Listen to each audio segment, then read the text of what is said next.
Esta es la festividad de la Santísima Trinidad.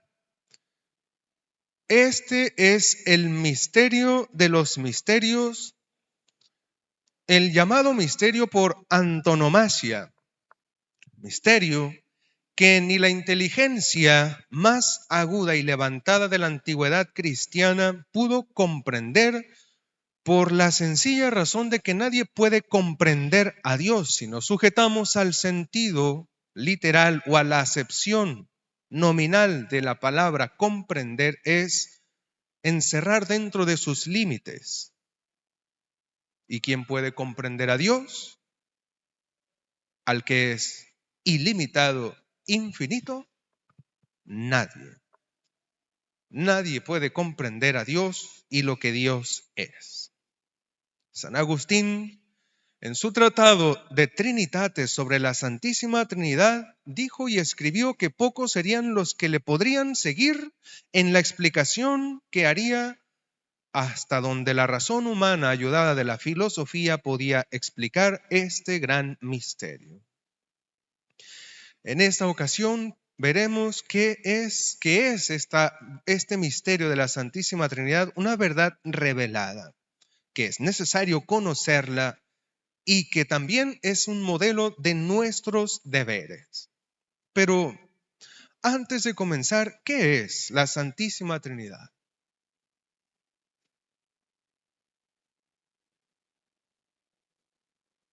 Tal vez en su memoria haya muy en lo profundo, cuando se empezaban a grabar aquellos primeros conocimientos sobre la religión, ahí está la respuesta.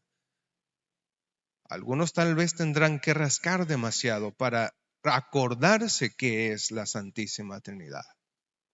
Porque ahí viene en el catecismo. Es parte de la esencia del ser cristiano, del ser católico. Pregúntenle a sus hijos. A lo mejor ellos que tienen la memoria más fresca de los conocimientos de la religión, tal vez lo recordarán. Pregúntenles. Y pregúntense también ustedes, los que incluso ya peinan canas. ¿Qué es la Santísima Trinidad? Si nos encontramos a un mormón o si nos encontramos a un anglicano o a un testigo de Jehová o a cualquier otra denominación protestante y nos interroga qué es la Santísima Trinidad, ¿qué le vamos a responder? Simple y sencillamente es creer que existe un solo Dios verdadero y tres personas distintas. Aceptar que solo existe un Dios en esencia y tres personas distintas. No es un misterio contra la razón, sino sobre la razón, que supera nuestra razón, nuestra inteligencia, y no hay contradicción. Ahora no se trata de exponer o de explicar, por ejemplo, los tratados de San Gregorio Nacianceno o del mismo San Agustín o de San Ambrosio, de San Atanasio, que explicaron la Santísima Trinidad o trataron de explicar la Santísima Trinidad. Es ahora solamente nuestro intento, en la forma más resumida, decirles o darles la forma en la que ustedes pueden responder a aquellos que pueden cuestionar nuestra fe, nuestro sometimiento de nuestra inteligencia a la verdad revelada por Dios. Y es pues que este misterio es una verdad anunciada en el Antiguo Testamento y demostrada y comprobada y enseñada en el Nuevo Testamento por nuestro Señor Jesucristo. En el Antiguo Testamento, si bien por la tendencia de los judíos a la idolatría, por el peligro con el que estaban en contacto con los diferentes pueblos que lo rodeaban, por eso Dios nuestro Señor no enseñó expresamente la existencia de esas tres divinas personas, aunque fuera un solo Dios. Pero sí hubo como algunos destellos o algunos anuncios de la existencia de este misterio. Por ejemplo, ¿quién no ha abrido las primeras partes? ¿Quién no ha abierto las primeras partes del libro, páginas del libro del Génesis, el primer libro de la Sagrada Escritura? ¿Qué dice el escritor sagrado usando las expresiones humanas para dárnoslo a entender? ¿Qué dice cuando se dispuso Dios a hacer al hombre? Dice el escritor, dijo Dios, hagamos al hombre a imagen y semejanza nuestra. Hagamos. Es decir, que es precisamente una pluralidad. Ahí es el primer anuncio de este misterio inefable. Y más adelante también cuando se dirige a Abraham, cuando lo hace salir de la tierra de sus padres y lo dirige hacia la tierra que le había de dar, en una ocasión también recibe a 3 personajes que eran excepcionales o que no eran como los demás personas que él había conocido y que recibía porque era nómada por los desiertos. Dice el escritor sagrado que Abraham vio a 3 y adoró a uno solo. Isaías también y el profeta Elías también escribieron que vieron una muchedumbre de espíritus angélicos que exclamaban, Santo, Santo, Santo, 3 veces Santo. Y el rey David también, aunque no tan claramente, afirmaba esa pluralidad de seres o de personas en Dios, porque escribió en uno de sus salmos, dijo el Señor a mis señores, es decir, que tenían la misma condición de dominio, la misma naturaleza. Y en el Nuevo Testamento, pues claramente lo hemos escuchado con San Mateo. ¿Qué es lo que les dijo nuestro Señor cuando mandó a sus apóstoles hoy en este Evangelio a predicar sus doctrinas, a enseñar a los pueblos, a todas las gentes, a enseñarles lo que Él les había enseñado? Les dijo, enséñenlos y bautícenlos en el nombre del Padre, del Hijo y del Espíritu Santo. Escribe San Agustín que nuestro Señor Jesucristo dijo en el nombre, no en los nombres del Padre, del Hijo y del Espíritu Santo, sino en el nombre para expresar esa unidad de esencia, pero a la vez la trinidad de personas, un solo Dios, 3 personas distintas. Y lo mismo se manifestaron las 3 divinas personas en el bautismo de Cristo nuestro Señor. O también hace algunos domingos cuando les anunciaba que Él se iba a ir al Padre de nuevo, pero que les había de mandar también al Espíritu Santo, que había de dar de testimonio del Hijo y del Padre y que les iba a enseñar a los apóstoles y a los fieles a dar testimonio de esta verdad, a que vivieran conforme a este dogma, a esta doctrina. Es pues un misterio contenido en la Sagrada Escritura, y aquel que se atreva a negarlo está fuera del camino de la salvación, porque así también lo ha enseñado nuestra Santa Madre la Iglesia.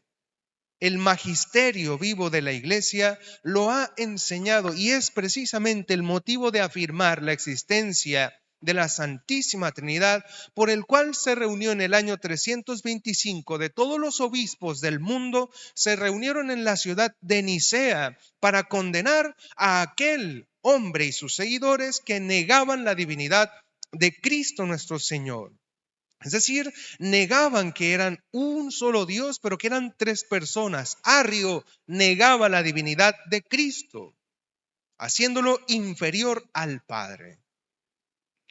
Por eso surge ese símbolo o ese credo que se llama de Nicea, de la ciudad de Nicea, que junto con el símbolo o el credo que se volvió a reafirmar en la ciudad de Constantinopla en el mismo siglo, por eso ese símbolo o credo se llama niceno-constantinopolitano y es literalmente el credo que se reza en la Santa Misa, que es una explicación o una ampliación del que todos ustedes se saben, el credo que se enseña en el catecismo. Ese, por así decir, es el resumen de nuestra santa fe.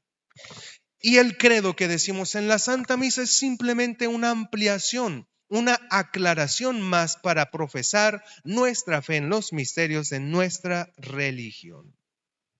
Pero aquel símbolo que más claramente nos conmina a aceptar este misterio es el que llaman el símbolo o la fórmula de San Atanasio, que literalmente empieza así: cualquiera que quiera salvarse, ante todo es necesario que sostenga la fe católica, que si no se conserva íntegra e inviolada, sin duda alguna sepa que se perderá. Y la fe católica es que veneremos un solo Dios en la Trinidad de personas y en la Trinidad de personas una substancia. Así literalmente comienza el símbolo de San Atanasio. Es decir, que es de capital importancia este símbolo. ¿Por qué? Porque de la Santísima Trinidad es de quien desciende toda la eficacia para la santificación de las almas. Y si no, ¿con qué comienza o con qué mandó y prescribió nuestra Santa Madre la Iglesia iniciar la Santa Misa?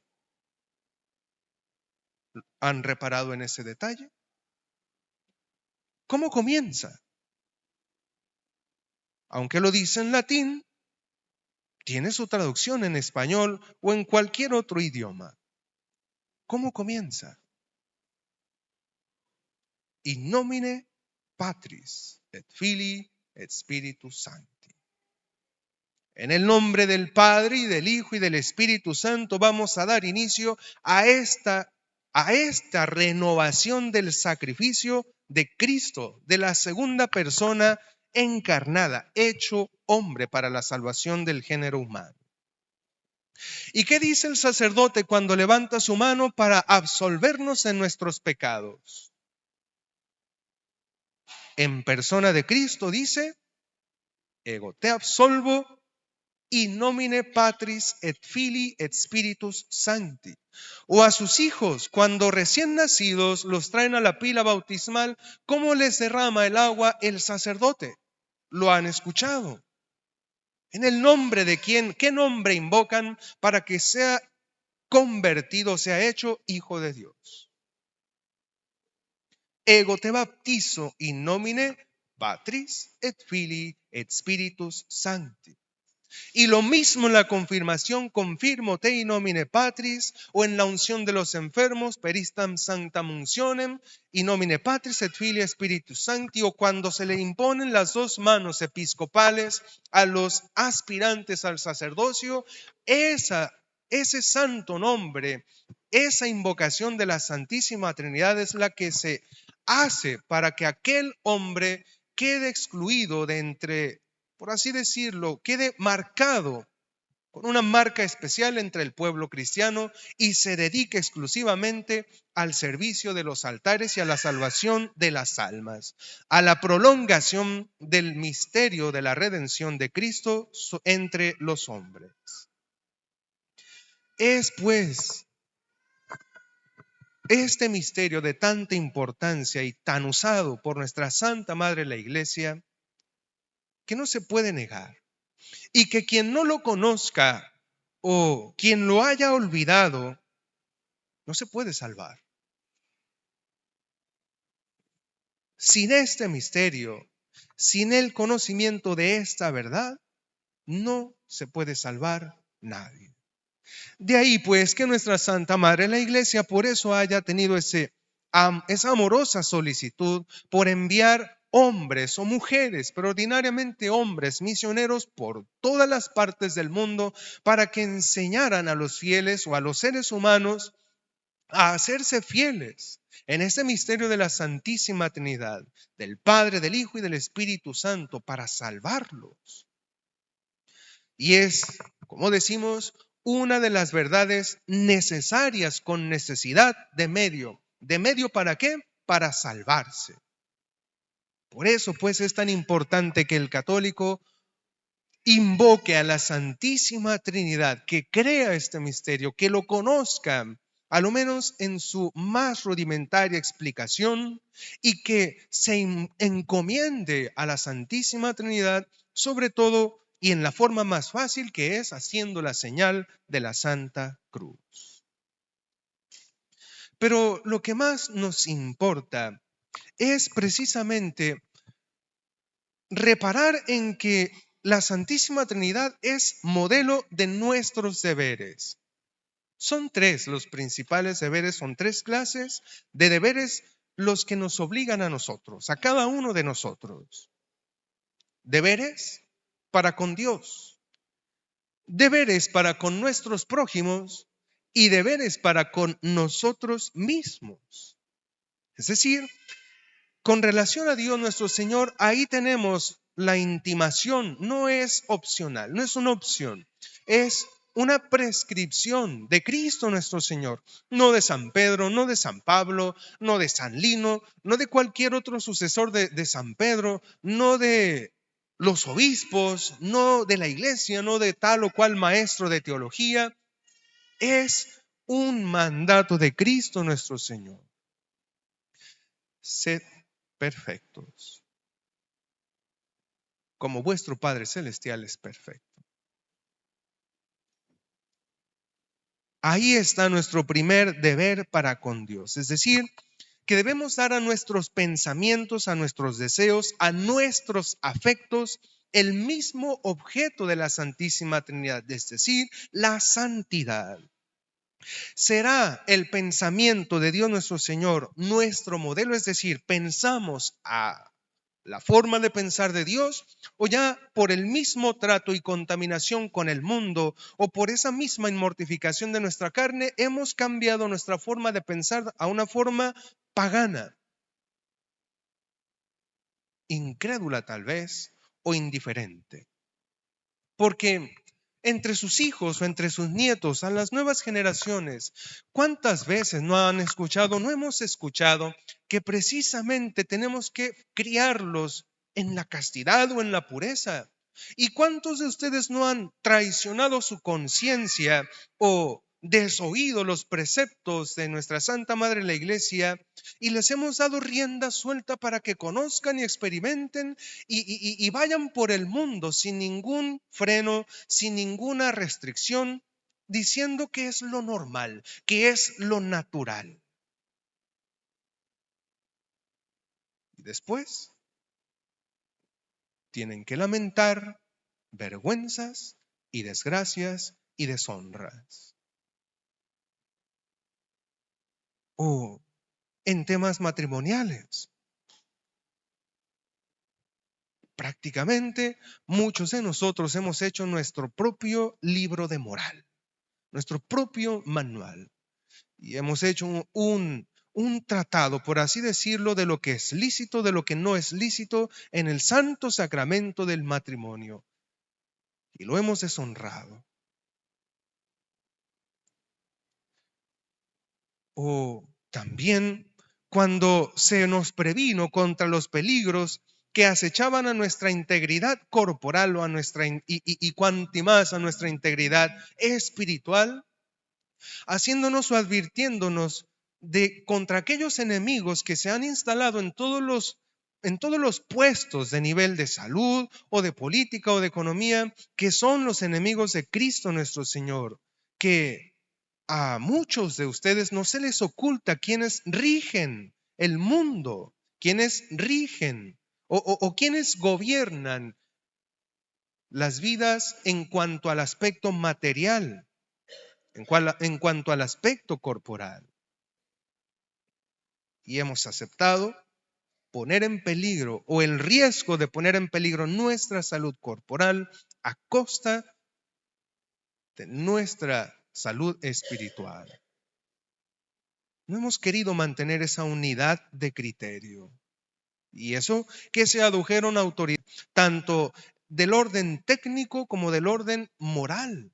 Y que si se hicieron o se afirmaron, se enseñaron o se proclamaron principios, no fueron a título personal, fueron a título de un consejo, de sopesar cada una de las razones para no dañar tanto los cuerpos, pero sobre todo las almas de los católicos.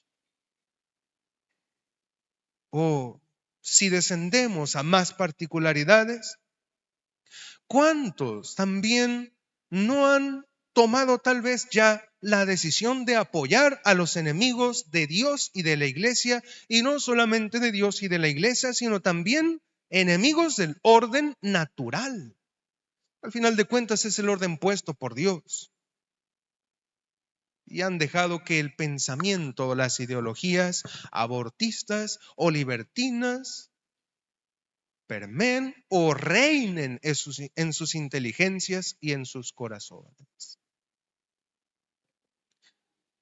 Por eso, pues, es de capital importancia que imitemos esa unidad de la Santísima Trinidad, que tengamos esa humildad intelectual que no es servil, que no es humillante, que no es degradante, que verdaderamente confiemos en quienes están a cargo de regir nuestras almas, de guiar las costumbres, de decir y enseñar lo que es lícito y lo que no es lícito, y sujetar nuestra inteligencia a la inteligencia de Dios.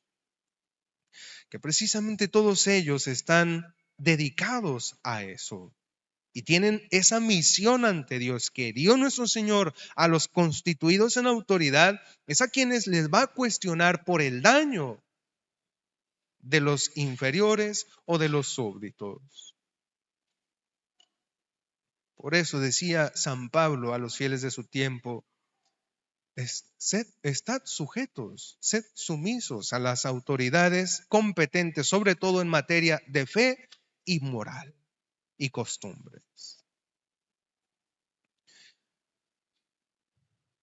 Y en fin, pues tratemos de comprender esa unidad de la Santísima Trinidad y aplicarla a nuestras propias vidas. Porque no podemos vivir o llevar una vida acá en la iglesia o de cada domingo y después durante toda la semana vivir como si no tuviéramos fe, como si no hubiera normas, como si no hubiera reglas, como si no hubiera costumbres buenas que están puestas para nuestra salvación. Ya saben a lo que nos referimos: a nuestros pensamientos, a nuestros sentimientos, a nuestras palabras, que son las que se traducen en las obras. Si pensamos mundanamente, nuestro obrar, nuestras operaciones así van a ser.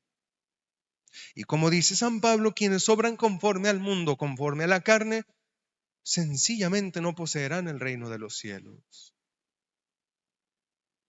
Roguemos pues a la Santísima Trinidad que pues ahora, de por sí siempre, pero sobre todo en nuestros tiempos, en los tiempos en los que nos han tocado vivir, tantos principios de desintegración, de desunificación, luchan contra las almas, luchan contra las conciencias, enconando familias, padres contra hijos, hijos contra padres, hermanos contra hermanos. Roguemos cada vez más insistentemente que nos ayude a permanecer en la unidad de la fe.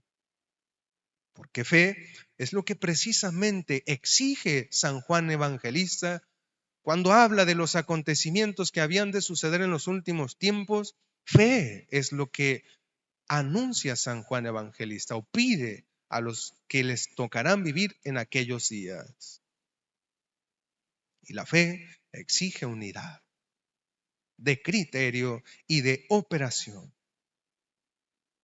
Roguemos a la Santísima Trinidad esa gracia de sujetar nuestra inteligencia